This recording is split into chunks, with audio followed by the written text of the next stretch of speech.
అందరికీ జై భీమ్.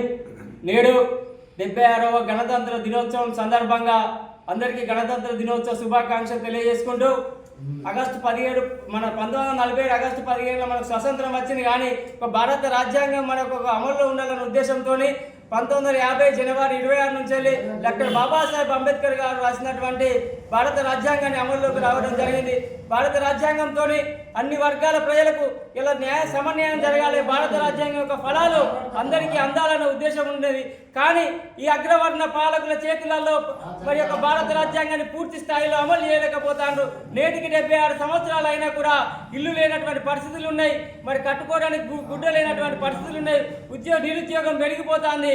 మరి ఇంకెప్పుడు మన భారతదేశంలో మరి అభివృద్ధి అనేది వస్తుంది అనేది మనం ఆలోచన చేయాలి. 76 సంవత్సరాలైన గణరాజ్యం అంటే ఇలా ప్రతి ఒక్క వ్యక్తికి సమానంగా భూమిలో కానీ సంపదలో కానీ అధికారంలో కానీ ఎవరి జనాభా ఎంత ఉంటుందో ఆ జనాభా ప్రకారంగా వాటా రావాల్సి ఉన్నది.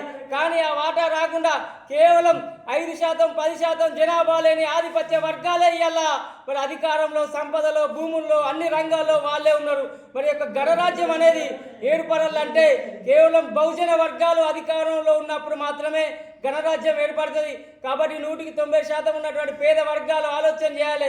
అధికారంలో ఉన్నప్పుడు మాత్రమే భారత రాజ్యాంగాన్ని పూర్తిగా అమలులోకి వస్తుంది. ఇలా బహుజన్ సమాజ్ పార్టీ మేనిఫెస్టోనే భారత రాజ్యాంగం. కాబట్టి బహుజనులకు ఇలా సంపన్న వర్గాలకు అధికారంలో ఉండాలంటే బహుజన్ సమాజ్ పార్టీ అధికారంలో ఉంటేనే భారత రాజ్యాంగాన్ని పూర్తి స్థాయిలో అమలు చేస్తారనుకుంటూ తెలియజేసుకుంటూ అందరికీ జై భీమ్, జై పులే, జై భారత్.